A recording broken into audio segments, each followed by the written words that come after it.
Bueno, vamos a ir a la palabra de Dios y le pido que abra su Biblia en 2 de Corintios capítulo 10. El día de hoy voy a comenzar una serie de mensajes que realmente es estrategia de Dios para nuestra vida. Para algunos será algo nuevo lo que está aprendiendo, para otros estará refrescando. Y vamos a ver esta serie se llama Código de Guerra.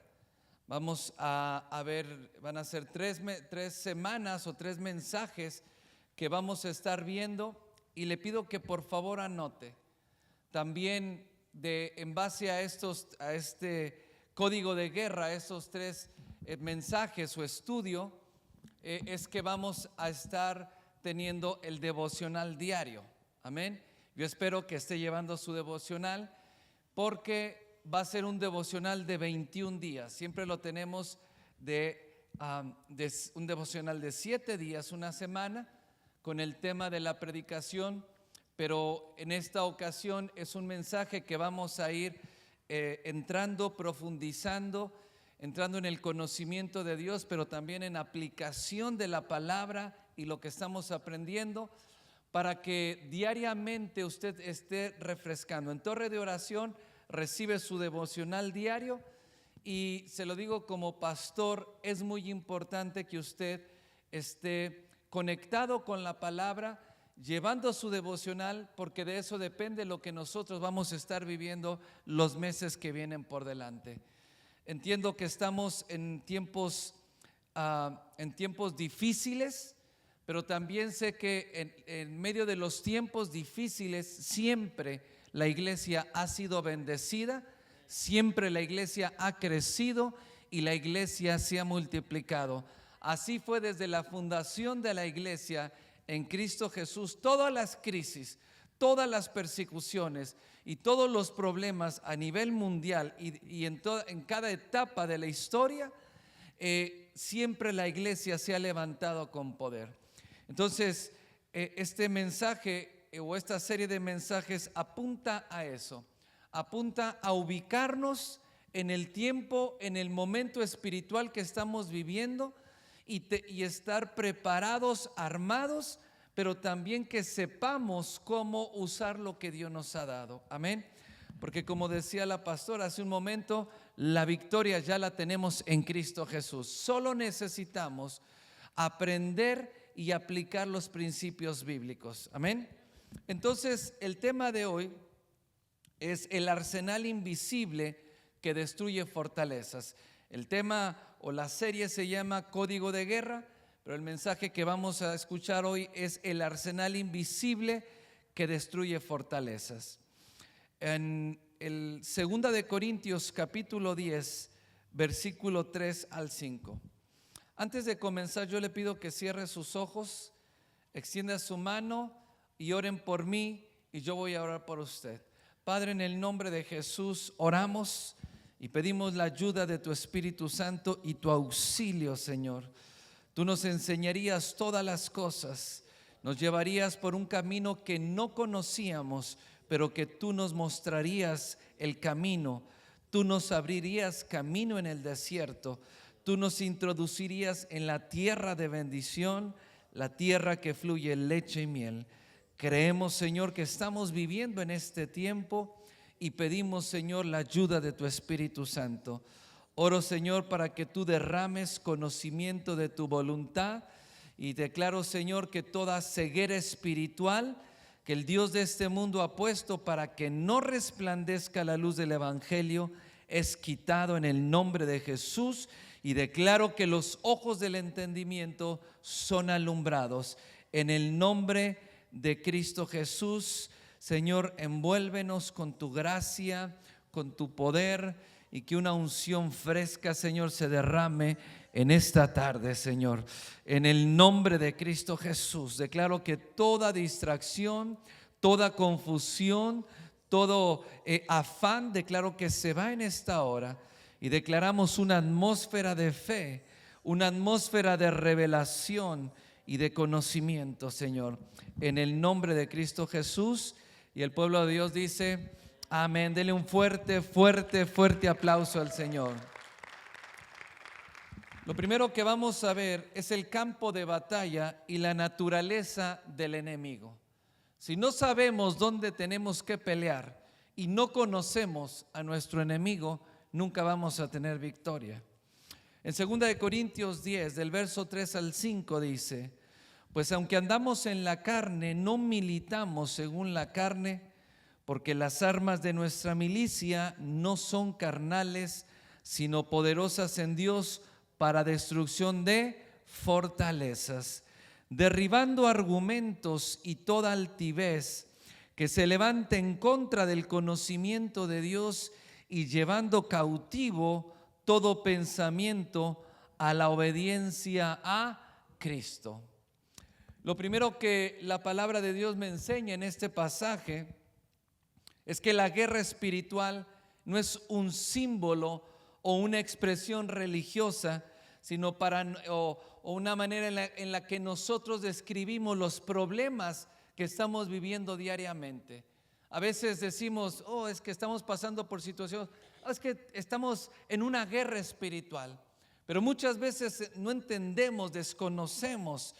Y el apóstol Pablo no dice que nosotros somos como turistas en esa guerra o espectadores, sino lo que él comienza a enseñar a la iglesia es que nosotros somos soldados del ejército de Jesucristo y que nosotros debemos estar listos y preparados y equipados y entrenados para poder tomar la victoria que Dios nos ha dado en Cristo Jesús.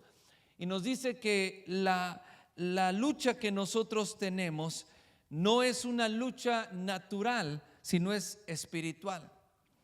La primera palabra que encontramos dice que las armas de nuestra milicia no son carnales.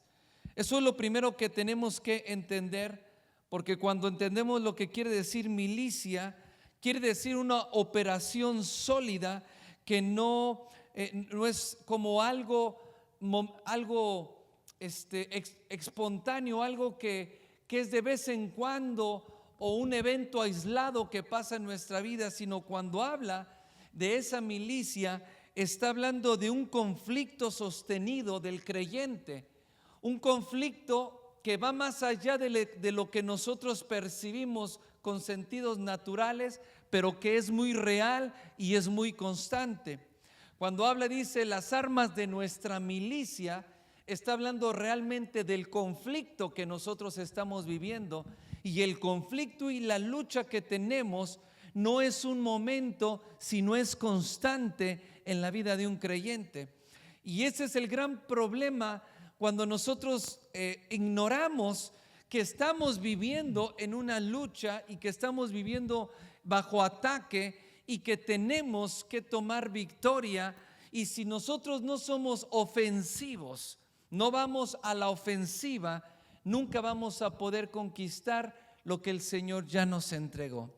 Cuando le dijo al pueblo, pasen y tomen la tierra que yo ya les entregué, pero para tomar la tierra había que pelear y había que sacar a los enemigos. Bueno, pues la nueva vida en Cristo y como iglesia tenemos esa lucha constante, y dice que aunque andamos en la carne, diga conmigo, andar en la carne.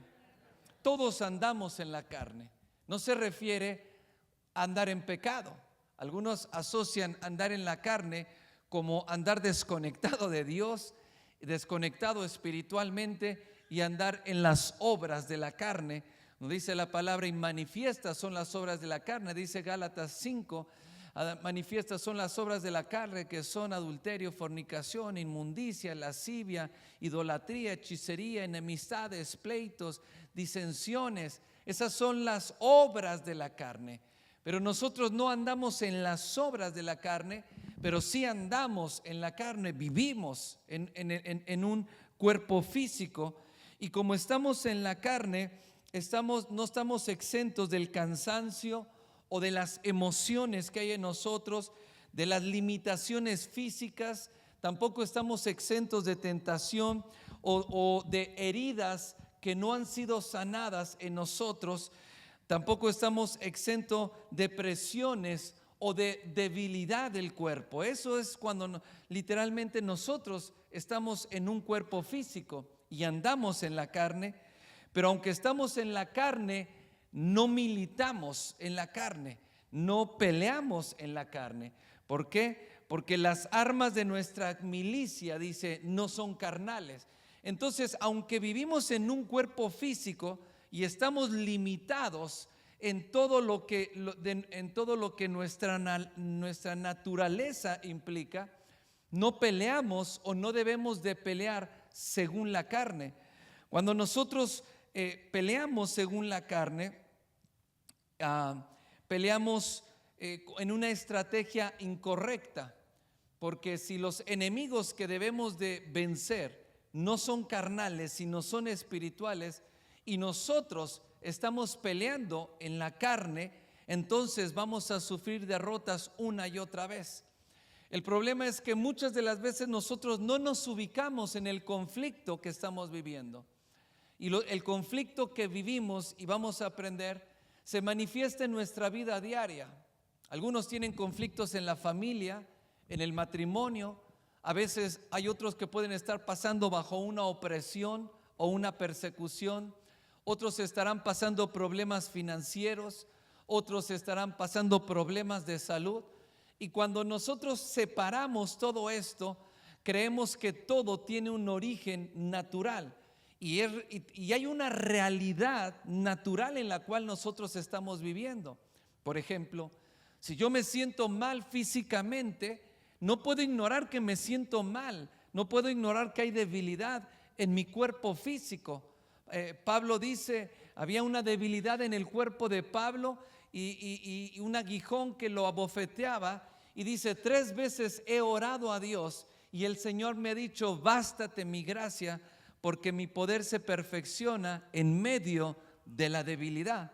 Es decir, que podemos estar viviendo una realidad en cuanto estamos pasando por debilidad física, por una enfermedad, pero no debemos de pelear esa batalla desde una manera natural.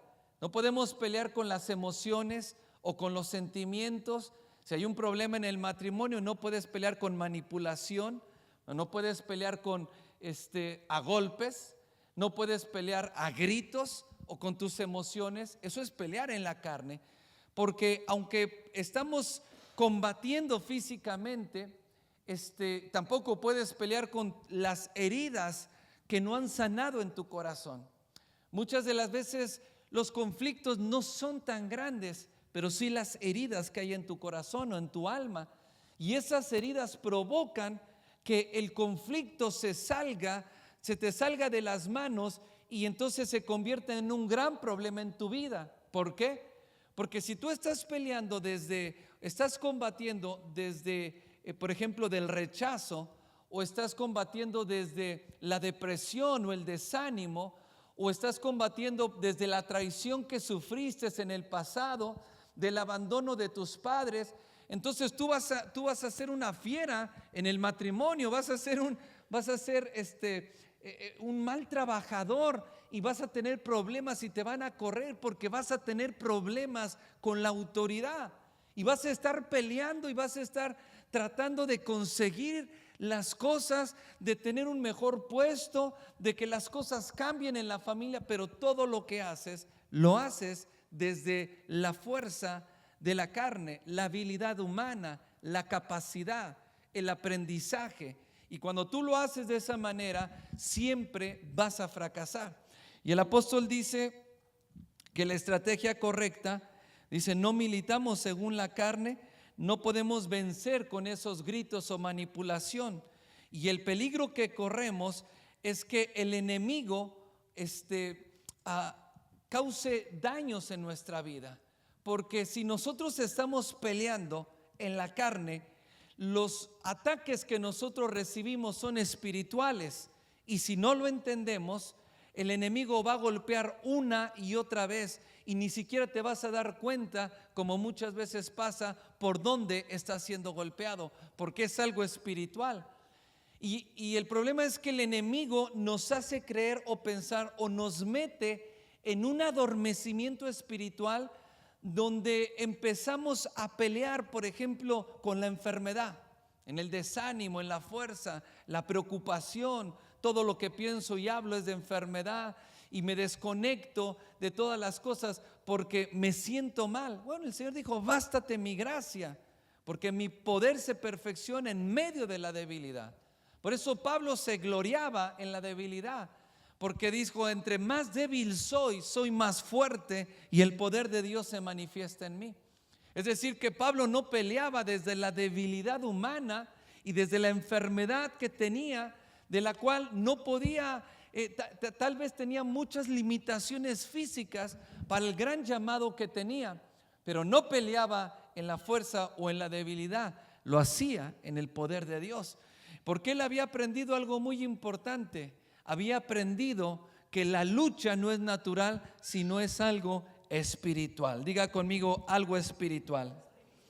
Entonces, las fortalezas son muros que se levantan en nuestra mente. Dice: derribando todo argumento, toda altivez. Nosotros debemos entender que con lo que estamos peleando no es con lo que está alrededor de nosotros, ni siquiera lo que está afuera. Con lo que nosotros estamos peleando y donde realmente está el campo de batalla es en nuestra mente. Dice la Escritura que las armas de nuestra milicia no son carnales, diga conmigo, sino poderosas en Dios para destrucción ¿de qué? De fortalezas. Esas fortalezas son las fortalezas que se levantan en nuestra mente y nuestros pensamientos. No podemos llevar la lucha o la batalla hacia adelante y no podemos ganar terreno en las cosas que están pasando en nuestra familia, en las finanzas, si primero no ganamos la batalla que hay en nuestra mente. Por eso la Escritura dice derribando todo argumento y toda altivez que se levanta en contra del conocimiento de Dios. Las fortalezas que nos impiden avanzar y donde realmente el enemigo está operando. A ver, quiero que entendamos algo. El enemigo es un enemigo que está derrotado, ¿sabe esto? Él fue derrotado, fue avergonzado y fue expuesto, dice, públicamente, triunfando sobre ellos en la cruz.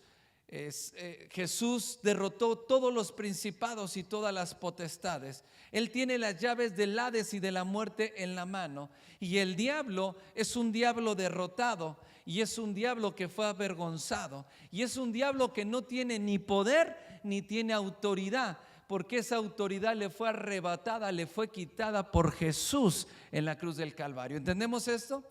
Pero el enemigo comienza a sembrar en tu mente y en tus pensamientos, de tal manera que cuando viene la verdad de Dios, diga conmigo: realidad y verdad. Son dos cosas diferentes. La realidad es lo que tú estás viviendo ahora. La realidad es el diagnóstico médico. La realidad es el problema, el conflicto que tú tienes hoy en tu casa, en tu matrimonio. Eso es una realidad que no puedes negar y no puedes, no está, y hacer el desentendido. Es una realidad. Pero hay una verdad, y la verdad nosotros lo encontramos en la palabra de Dios. La Escritura dice, Jesús dijo: santifícalos en tu verdad, tu palabra es verdad. Entonces la verdad para nosotros viene a través de la palabra de Dios. Y cuando nuestra mente y nuestro pensamiento levanta esas murallas para que el conocimiento de Dios no venga, nosotros no podemos operar en la fe. Nosotros vamos a seguir peleando en las fuerzas de la carne, pero nunca vamos a pelear espiritualmente, porque la única manera de poder discernir es a través de la mente de Cristo. Pero las fortalezas que se levantan en nuestra mente impiden que la obra de Dios se manifieste. No es que Dios no tenga poder, No es que el evangelio no tenga poder. El evangelio es poder de Dios para salvación a todo aquel que cree. El evangelio es poderoso. La palabra de Dios es poderosa. Pero ¿por qué no opera en mi vida? Porque yo lucho en mi mente con la palabra.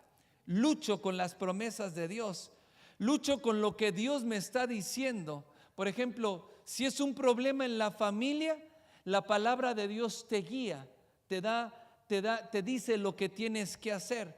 Y no solamente como un consejo, como lo que tengo que hacer, sino que la palabra de Dios produce fe. Y dice la Escritura que es nuestra fe la que ha vencido al mundo. Cuando nosotros hacemos las cosas en fe, no nada más como un consejo de la palabra. ¿Qué dice la palabra? Y lo hago como si fuera el consejo de un terapeuta o de un psicólogo. No es así. Cuando la palabra de Dios viene a mi vida, viene y produce fe. Pero la fe reside en el corazón. Pónganme mucha atención en esto. La fe está en el corazón. Pero cuando mi mente está luchando con la palabra, entonces no puedo entender el conocimiento de Dios, porque la lucha está en la mente. La incredulidad nace en la mente. La incredulidad viene cuando tienes la palabra de Dios y el diablo te viene a decir, ¿y qué tal si no? Por ejemplo, si es en tu trabajo o es en tus finanzas, Dios te da una palabra, una promesa, y el diablo te dice, ¿y si no pasa? ¿Y si tu esposa te abandona? Y entonces tú comienzas a luchar, ¿y si pierdes tus hijos? ¿Y si pierdes el negocio? ¿Y si realmente no escuchaste bien de Dios? O tal vez esa palabra no es para ti. Y cuando tú comienzas a pensar, entonces el enemigo siembra la duda y siembra la incredulidad y no puedes moverte en la fe. Por eso dice, derribando todo argumento, derribando toda fortaleza, porque la fortaleza es lo que el enemigo levantó para que la palabra de Dios no penetre. Porque si bien la palabra de Dios, ¿dónde está? En el corazón. La mente se convierte en una puerta que puede estar cerrada para la palabra de Dios. Desde este lugar, cuando se enseña, se predica la palabra y la palabra tiene poder. No importa quién lo predique o quién lo enseñe, la palabra tiene poder y Jesús y el Espíritu Santo respalda su palabra. Ahí está. Pero cuando estoy escuchando muchas veces, tal vez has experimentado que ni siquiera te puedes concentrar.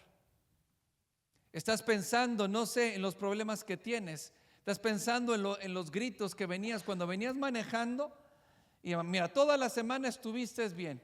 Antes de venirte a la iglesia empiezan los problemas. Tu esposo te empieza a mirar mal, tú te enojas, ya se gritaron, se vienen amenazando en el camino, entran a la iglesia como hijos de Dios, pero cuando tú estás sentado, tú estás pensando en los problemas que tienes y no te concentras.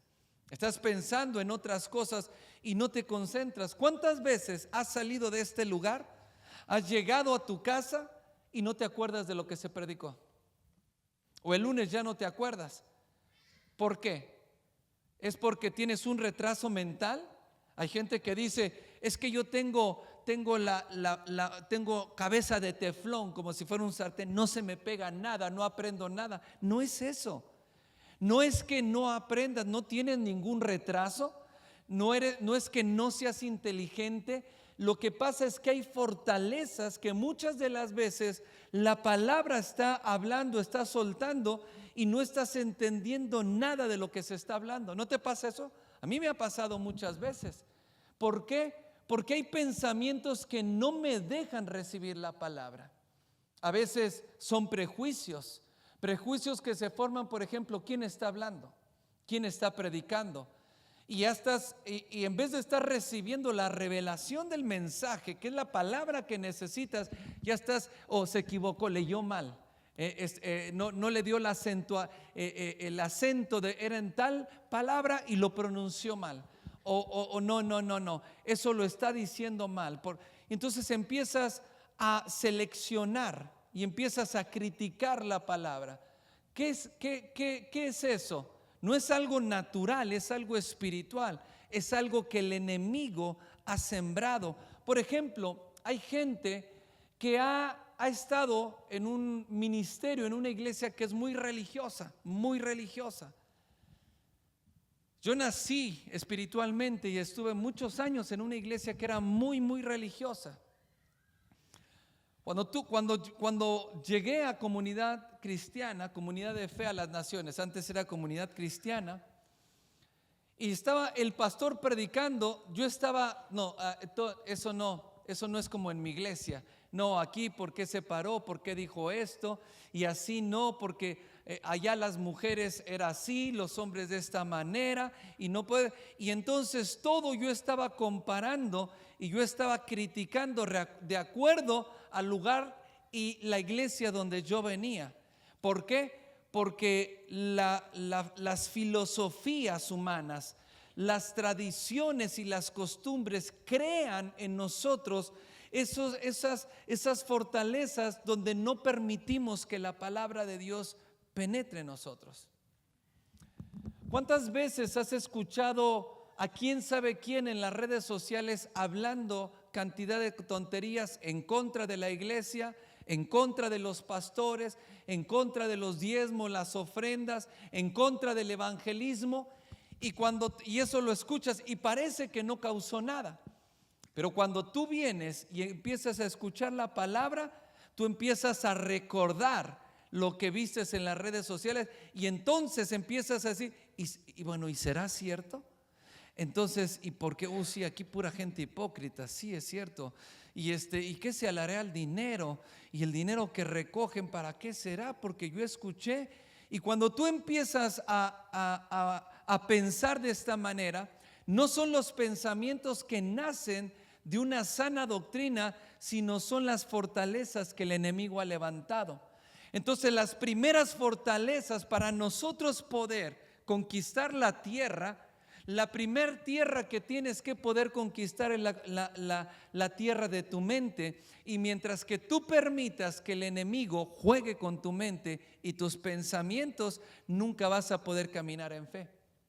¿Cuántas veces te ha hablado alguien acerca, por ejemplo, estás con mujeres y las mujeres, una mujer que fue traicionada, ¿no? Que fue traicionada o que fue herida, que ya no creen los hombres y empieza a hablar con otro grupo de mujeres o de hermanas y empiezan, sí, los hombres todos son iguales y los hombres no sirven para nada. Y tenga mucho cuidado, hermana, cuide a su esposo porque mire, en cualquier momento algo puede pasar. Y tú empiezas a escuchar y como mujer llegas a tu casa y ya miras mal a tu esposo. Y este viejo, todos son iguales, sí, todos son iguales. Y ya te le acercas al pobre viejo y lo empiezas a oler como si fueras sabueso. Y a ver, este no huele a mí, quién sabe a qué huele. Huele a tacos y hamburguesas, a eso es lo que huele. Y entonces empiezas a pensar, bueno, ¿dónde irá? ¿Dónde se fue? Porque todos los hombres son iguales. ¿Y de dónde vino esto? Vino de palabras del enemigo que sembró en tu mente. Y ahora cuando tú escuchas la palabra y cuando escuchas la predicación y te lleva a caminar en fe para que hagas declaraciones de fe sobre tu esposo, que declares que es un hombre de fe, que Dios los levanta como un siervo de Dios, tu mente empieza a pensar y dice, este viejo, ¿qué se va a levantar? Este viejo ya está para la basura, ni el diablo lo quiere ya. Entonces, ¿por qué? Y la verdad de la palabra ya no penetra a tu corazón, ya no produce fe. Bueno, eso mismo le pasa a los hombres y le pasa a las mujeres. Cuando tú empiezas a escuchar, por ejemplo, de tu líder y que empiezas a escuchar palabras, y que es esto, y que es lo otro, mira, no sabe orar, mira, se le traba la lengua y hasta se muerde la lengua, y mira, y tú ya cuando empieza a orar tu líder, tú ya lo empiezas, sí está tartamudo, y él está hablando y declarando palabras de fe, tú no agarras ninguna palabra porque las fortalezas, no hace que la palabra no penetre. ¿Cuántas veces has llegado a la iglesia y te duermes? La verdad, siendo sincero, Te llegas, te sientas, o sea, todo bien. Si tú te puedes pasar hasta las 3 de la mañana viendo una serie de Netflix y viendo películas y no hay problema. Puedes ver un partido de fútbol, no te duermes, pero tú llegas a la iglesia y empiezas a escuchar la predicación y parece que te ponen una canción de cuna. Y empiezas, ¿por qué? ¿Es algo normal? No es algo. Y mira, termina la predicación, sales y dices, vámonos a cenar. Ya se te quitó el sueño. Oye, si te estás durmiendo y estás tan cansado, lo más normal es que ya me voy a dormir a mi casa. Porque resulta que cuando la predicación se termina, tú te despiertas y ya no sientes sueño, no sientes cansancio. Y aquí mucha gente dice, bueno, es que no, es que el hermano es esto. No, hay un ambiente espiritual. Por eso cuando Jesús fue a orar al Getsemaní, le dijo a sus discípulos, quédense aquí y oren conmigo. Regresó y estaban dormidos. Le dijo, ¿cómo? ¿No han podido orar ni una hora conmigo? Regresó otra vez y los halló dormidos otra vez. Pero la Biblia dice que estaban de esa manera porque sus ojos estaban cargados de sueño, porque era la hora de las tinieblas. Es decir, había una atmósfera espiritual tan pesada, había tantas tinieblas y en el mundo espiritual estaban pasando tantas cosas y literalmente había una guerra y una victoria o una batalla que iba a trascender para todas las edades y por todos los siglos. Estaba a punto de pasar. Es obvio que los principados y potestades que oprimían a ese pueblo o oprimían a la gente hacía que los discípulos no pudieran orar. Estaban cargados de sueño. ¿Por qué? Porque es algo espiritual. Entonces tenemos que entender que los principados están y la lucha la tenemos en nuestra mente. Ahora, ¿cuáles son las expresiones de esas fortalezas? Número 1, los argumentos. Dice derribando, diga conmigo derribando. Entonces, esas fortalezas en nuestra mente se expresan de dos maneras, lo dice la palabra. La primera son los argumentos. Estos son razonamientos, filosofías, justificaciones, ideologías, expresiones humanas que van en contra de la verdad de la palabra de Dios. Son pensamientos que parecen lógicos, pero terminan, escucha esto, pensamientos lógicos o emocionales, pero terminan por defender la desobediencia a Dios. Es decir, que los argumentos es todas las cosas que nosotros ponemos por el cual nosotros desobedecemos a Dios. Por ejemplo, ¿por qué te robaste eso? Bueno, es que Dios sabe que yo tenía necesidad.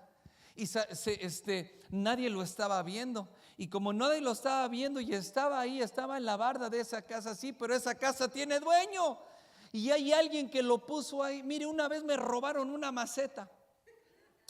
Yo estaba tan contento con mi maceta que me costó tanto armarla, bien bonita, le tomé fotos, hermosa, la ponía en el sol, la cuidaba tanto y creció linda la maceta. Pero tuve la inteligente idea, para no decir tonta idea, de ponerla en el fence del patio y lo puse ahí. Ahí pasaba toda la gente, pero yo inocente, yo puse mi maceta. Duró 4 días. Un día ya la maceta no amaneció y lo peor de todo, y me llené de enojo porque no la agarraron para meterla en su casa. La encontré por allá tirada, rota en el piso, y todas mis plantitas estaban rotas y pisoteadas. Me sentí tan mal y me enojé, pero cuando supe quién había tomado esa maceta, lo confronté y le dije, oye, ¿tú no viste una maceta ahí? Sí la vi, pero yo no sabía que era tuya.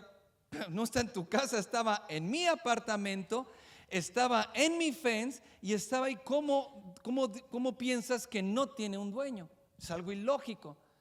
Muchas de las veces nosotros ponemos justificaciones, es que lo tomé porque ahí estaba. Me encontré una cartera y tenía dinero, ¿verdad?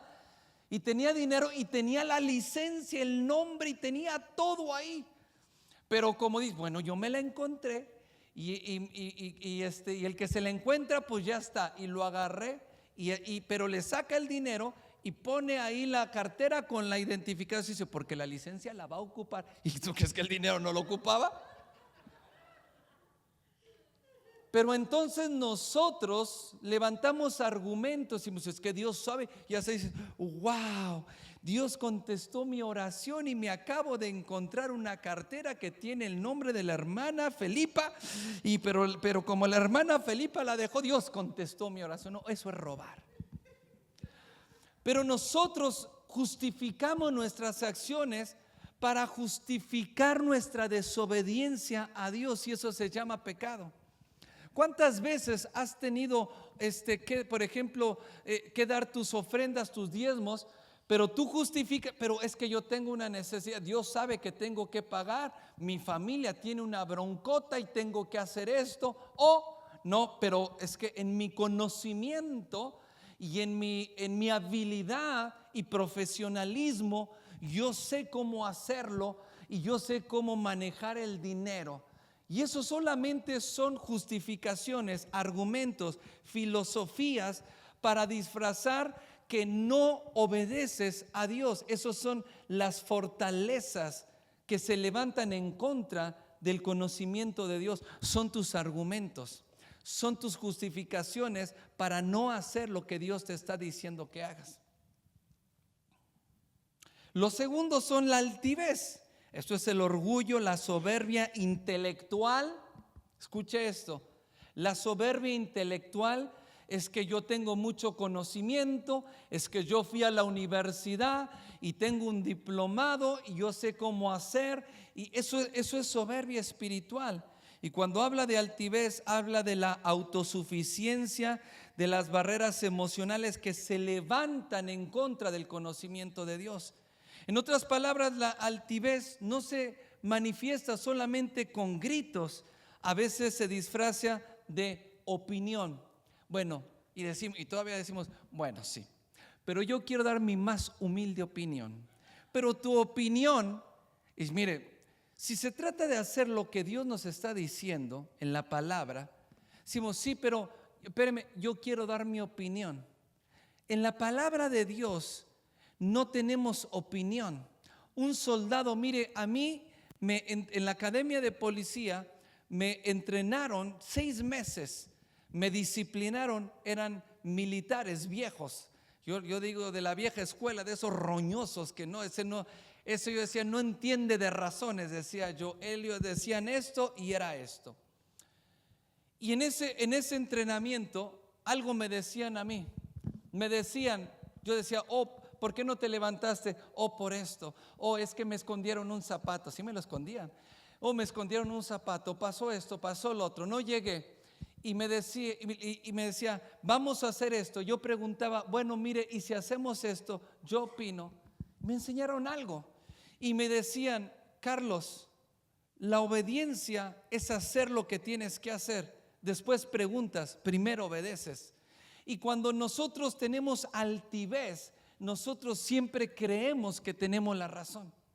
Hay gente que no recibe la palabra, no recibe la administración, no recibe el consejo, a veces ni siquiera recibe la oración porque siente que sabe mucho, porque siente que no tiene necesidad de los demás, se siente autosuficiente. Luego, ¿cuánto silencio? Esos son los argumentos que se levantan en contra del conocimiento de Dios. Por eso Pablo nos dice que no debemos de negociar con los argumentos ni con la altivez que hay en nuestro corazón, sino debemos derribarlos. Diga conmigo, derribarlos. Ahora, póngame atención en esto. Le dije, para poder conquistar la tierra, primero tenemos que conquistar la tierra de nuestra mente. Porque a veces le queremos derribar los argumentos a los demás, pero no derribamos los argumentos que nosotros tenemos. En otras palabras, quieres enseñar, quieres ministrar y disciplinar, por ejemplo, a tu esposa, a tu esposo, a tus hijos, a los hermanos, pero tú mismo no derribas los argumentos que hay en tu mente. Por ejemplo, si te pregunto ¿por qué llegas tarde? Oh, pastor, por esto, por aquello, por lo otro. ¿Por qué no viniste a la iglesia? Yo, la verdad, hace mucho tiempo que dejé de preguntarles ¿por qué no viniste a la iglesia? Porque entendí algo. Entendí que cuando una persona tiene fortalezas en su mente, siempre va a tener pretextos y excusas. Y lo peor es que se cree sus propias excusas y pretextos. Entonces, cuando tratas de decirle a alguien y preguntarle, por ejemplo, ¿por qué no viniste? Entonces te empieza a decir, y al final tú eres el malo, y el pastor acaba regañado, con malas caras, porque se atrevió, porque no sabe, no entendió. Y el pastor no entiende, no tiene corazón, no tiene amor, no tiene misericordia. Y el pastor no entiende que yo tenía que cortar el pasto de mi casa. ¿Qué va a hacer de mí el pasto de mi casa? Es que no entiende que yo me fui a hacer hiking porque yo tenía y tengo que hacerlo. Y es que me invitaron, y mis amigos que tiene tanto tiempo, oh, eso es una secta, ya no te dejan hacer nada porque te prohíben hacer todo, porque tú tienes que estar cuando el pastor. No, tú no tienes que hacer nada de lo que el pastor te dice. Tú tienes que hacer lo que Cristo te dice que hagas, y eso tú lo encuentras en la palabra de Dios. La Biblia dice, por ejemplo, no seas como aquellos que tienen por costumbre, no, dice el no congregarse, no seas igual que ellos, no te juntes con ellos. ¿Por qué? Porque el no congregarte está mal. No escuché ningún amén. ¿Se da cuenta? Entonces nosotros siempre, es que yo tengo que hacer eso. ¿Y por qué no lo haces todos los demás días? ¿Por qué no te visitas tus amigos los demás días? ¿Por qué no te haces fútbol? ¿Por qué no te haces el otro? ¿Por qué no te haces aquello? ¿Por qué? Porque siempre tú crees que tienes la razón y que Dios no sabe. Esos son los argumentos. Esa es la altivez. Pero la Biblia dice hay que derribarlos. Ahora, yo derribo mis propios argumentos, pero no puedo derribar los tuyos. Ese es el problema, que mientras que tú tengas excusas y pretextos, y aparte hasta te ofendes. Si algún hermano, por ejemplo, te dice hermano, y te lo dice con todo el amor, con todo el tiempo, y te agarra con pincitas y dice hermanita, ya no la había visto, hermanita, y así con amor, hermanita, ya no la había visto. Qué bueno que nos visita. Ya se ofendió, ya se enojó. Por eso no vengo, porque siempre están acusándome y condenándome, es que aquí no hay amor. Eso, mi hermano, son argumentos, y nadie te los puede derribar, solamente tú. Por eso dice derribando argumentos. Diga conmigo, derribando. Y llevando todo pensamiento cautivo. Diga conmigo, cautivo. ¿Cautivo a quién? A la obediencia a Cristo. Entonces aprende esto: todo pensamiento que te lleva a desobedecer lo que Dios te dice es una fortaleza. Y solamente te doy este adelanto: es una fortaleza que un demonio territorial, familiar, ha formado sobre tu mente, sobre tu manera de pensar. ¿Me estás siguiendo?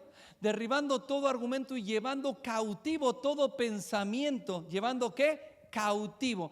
Entonces, lo primero para poder comenzar en una batalla es que tú tienes que aprender a llevar cautivos tus pensamientos a la obediencia a Cristo.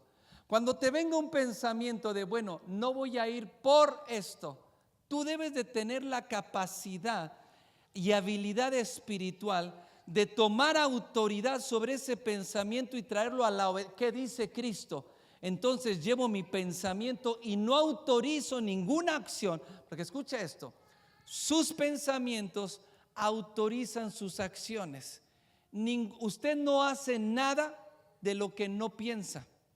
Por eso la Biblia dice: tal cual son sus pensamientos, tal es Él.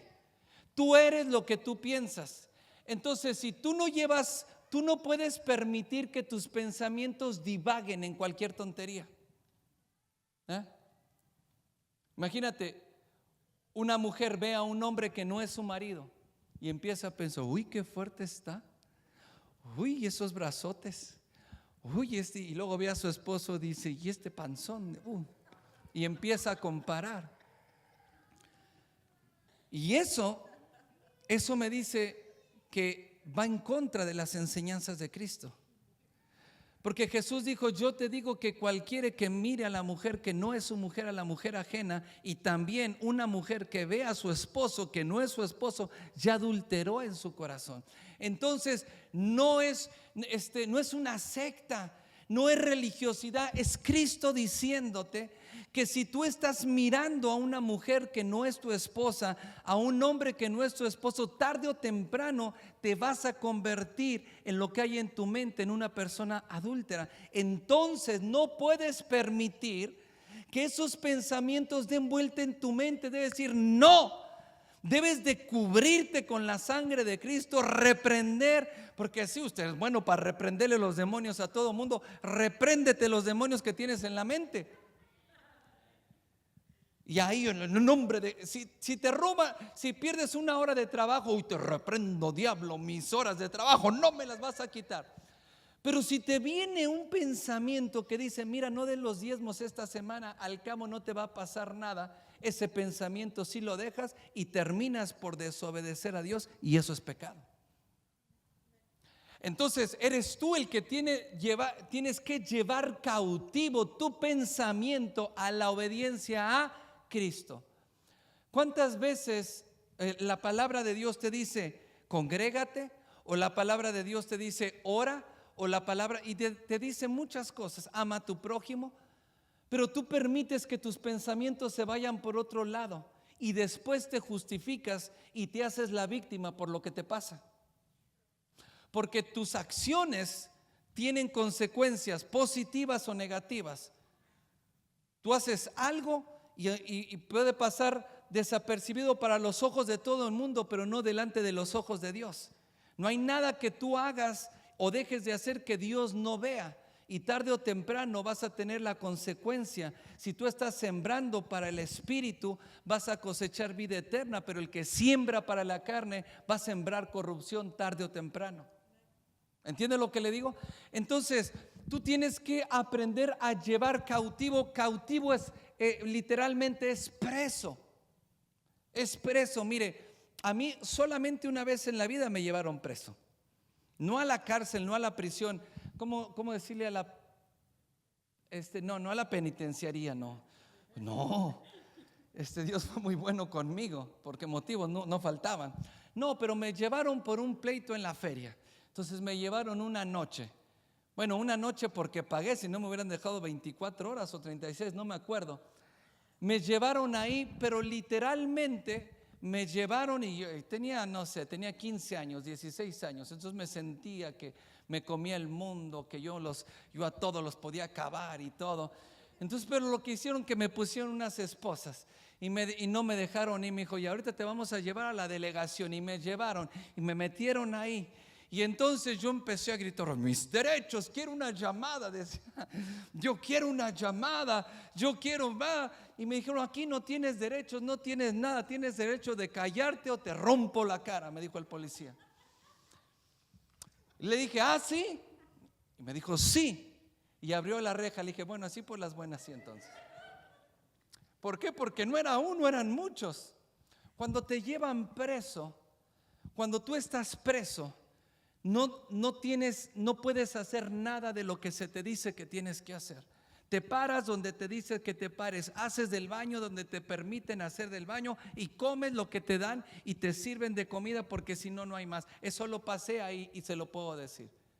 Cuando dice la palabra que tienes que derribar los argumentos y llevar tus pensamientos cautivos a la obediencia a Cristo, es que no puedes permitir que tus pensamientos dictaminen tu vida y tus decisiones.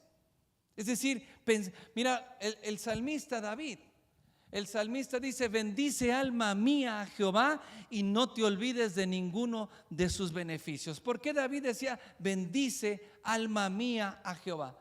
David se autoministraba o llevaba sus pensamientos, porque al igual que tú y que yo, a veces no quería bendecir a Dios, a veces no quería orar, pero él tomaba autoridad y decía, le hablaba a su propia alma, a sus pensamientos, y le dice: bendice, alma mía. Y David se la sentenciaba a él mismo.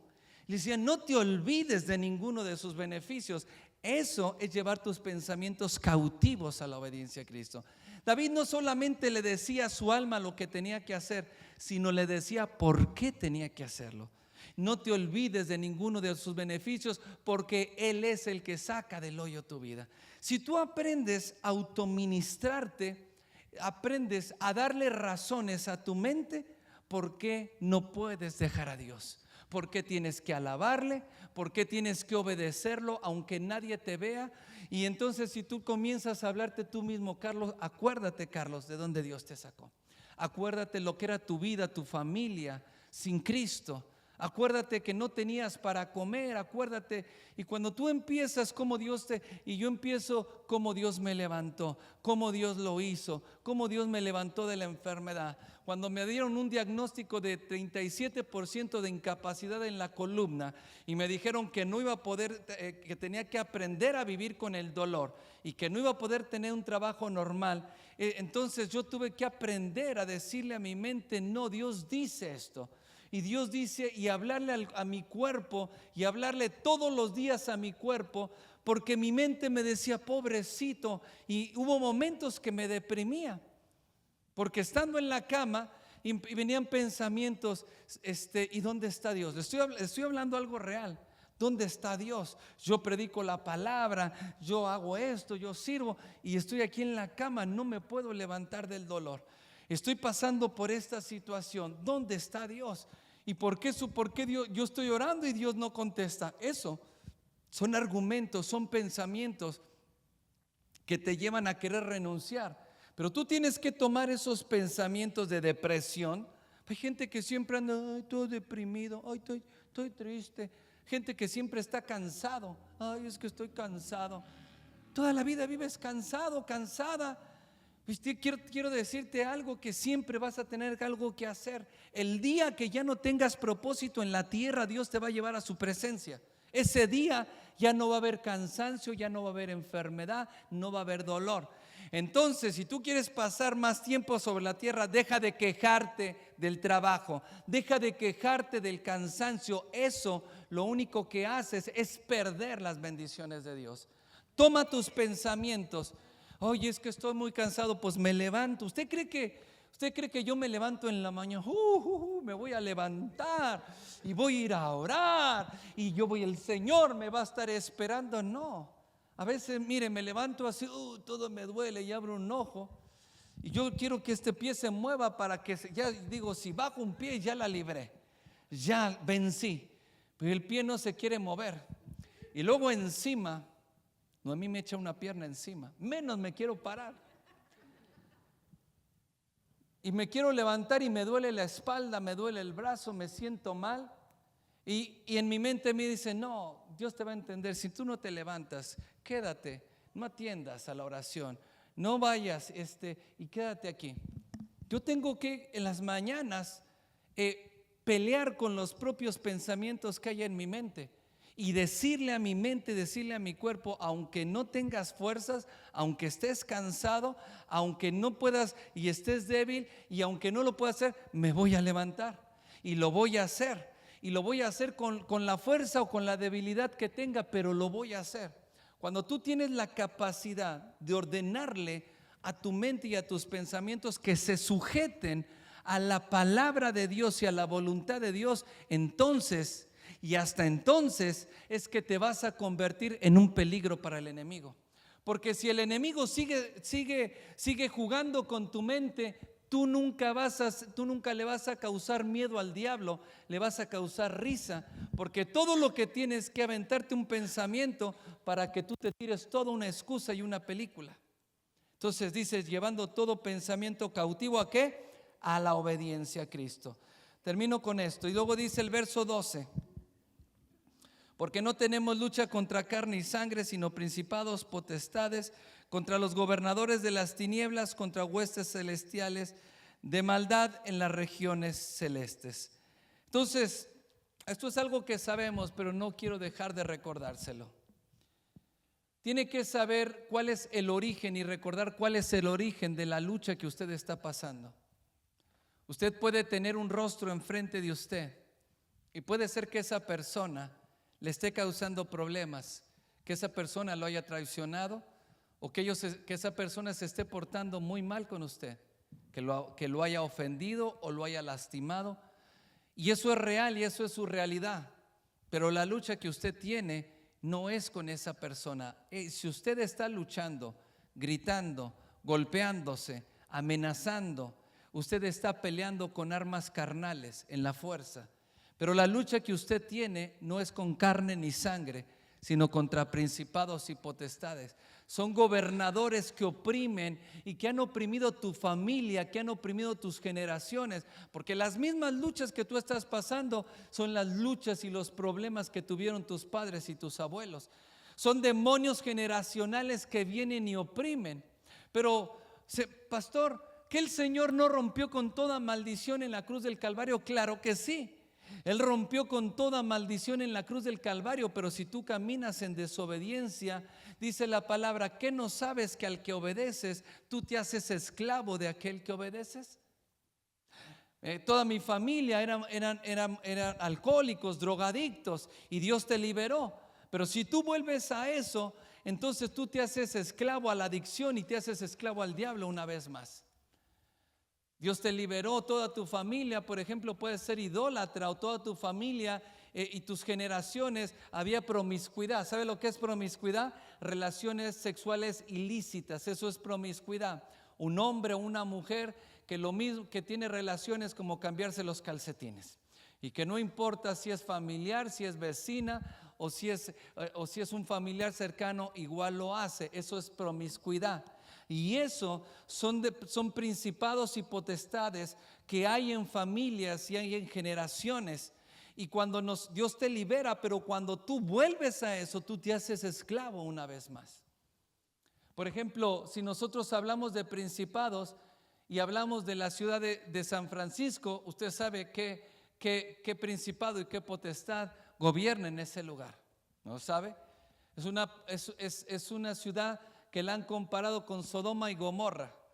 Y a mí me gusta ir a visitar la ciudad porque me gusta, la ciudad es bonita. Pero yo ni de loco paso una noche en San Francisco, ni cuando me agarre, que no me agarre la tarde y la oscuridad ahí. Porque aun cuando voy ahí y estoy paseando y de vacaciones, estoy orando porque hay un ambiente hostil en ese lugar. Y hay perversidad. Y usted, por ejemplo, a mí me pasa que yo voy al centro de la ciudad, al downtown, y hay un ambiente espiritual que se percibe. La gente que vive y que se mueve ahí es un ambiente completamente diferente. ¿Por qué? Porque son principados que oprimen. No es casualidad que usted ve en ciertas áreas y ve un montón de gente, de homeless, de gente indigentes, drogándose, y no es casualidad que vea a toda esa gente reunida, y a veces parecen campamentos donde aún hay casa y se juntan ahí. ¿Por qué cree que todos están ahí? ¿Por qué crees que esa gente vive de esa manera? Porque son principados y potestades. Se va a otro lado de la ciudad y dice: no, esto es tierra de nadie, aquí te matan, no entres de noche. Y no entres porque aquí te roban los calcetines sin quitarte los zapatos. ¿Y por qué? Porque dice: aquí la gente es así. ¿Por qué la gente es así?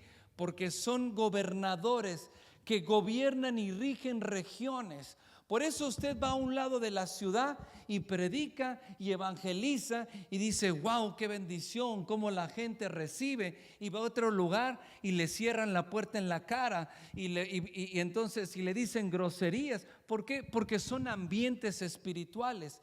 La única manera de nosotros poder derrotar esos principados y potestades es saber que mi lucha no tiene un rostro.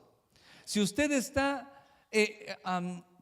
poniendo la lucha y el problema que está viviendo detrás de un rostro y está peleando con alguien, usted está peleando de la manera incorrecta. Tiene que pelear espiritualmente. Deje de gritar y empiece a orar. Deje de gritar y de amenazar o de manipular y empiece y entre en un tiempo de ayuno y oración. Deje de estar discutiendo y entonces lleve sus pensamientos a la obediencia a Cristo. Nunca su vida va a cambiar si usted no se somete a su marido? Su marido no es su hijo, su marido no es un don nadie, su marido es la autoridad que Dios ha puesto sobre su vida, y la autoridad está para sujetarse a la autoridad, le guste o no le guste.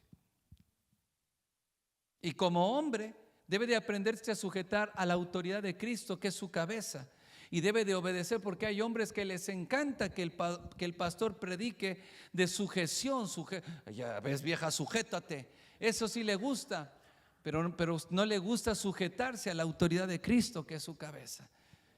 Y vienen los hombres y pastores que usted no sabe, usted la pone a orar a mi esposa, pero mi esposa hace esto, no me obedece, grita, dice groserías y no me obedece, pastor. Y te hago una pregunta, sin vergüenza.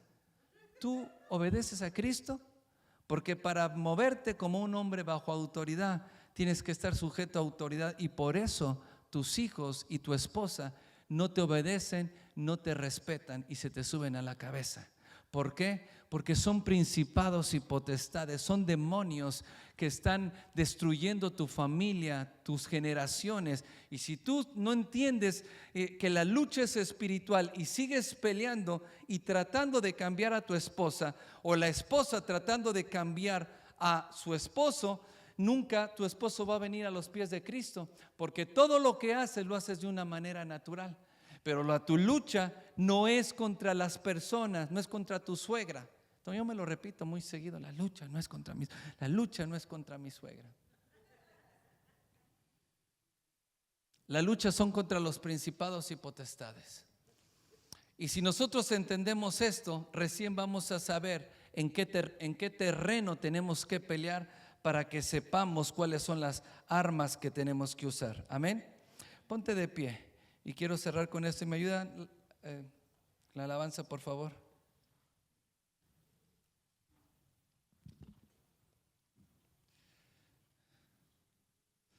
Quiero terminar con esto y vamos a tomar la cena del Señor para que se prepare. Y de hecho le pido que pase al frente con los elementos de la cena, y vamos aquí todos juntos a tomar la cena del Señor. Quiero concluir con esto. Primer paso para vencer en la guerra espiritual es diagnosticar correctamente cuál es la batalla y dónde está la batalla. Si no puedes identificar cuál es el origen de los problemas y las situaciones que tiene, nunca vas a poder tomar la victoria. Eso es lo primero que tienes que discernir, y eso es lo primero que tienes que poner en tu corazón. ¿Dónde, contra qué estoy peleando? ¿Qué son las cosas que se están oponiendo? Yo te hago una pregunta. ¿En qué cosas son las que tú estás luchando ahora? ¿La salud, las finanzas, la familia? Tienes que preguntarte en esta noche cuál es el origen de eso. No por qué tienes el problema, sino espiritualmente, ¿contra qué estás peleando? No contra quién. Tal vez es un principado de idolatría, de hechicería.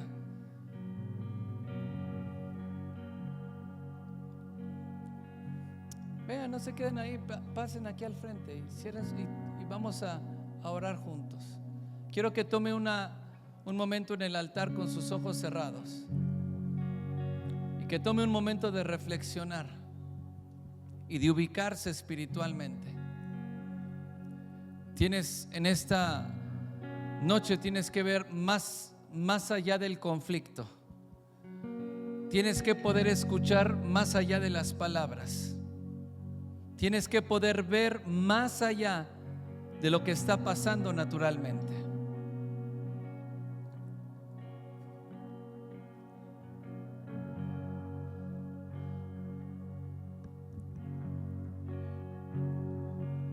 Segundo, tienes que identificar en esta noche cuáles son las fortalezas que hay en tu mente.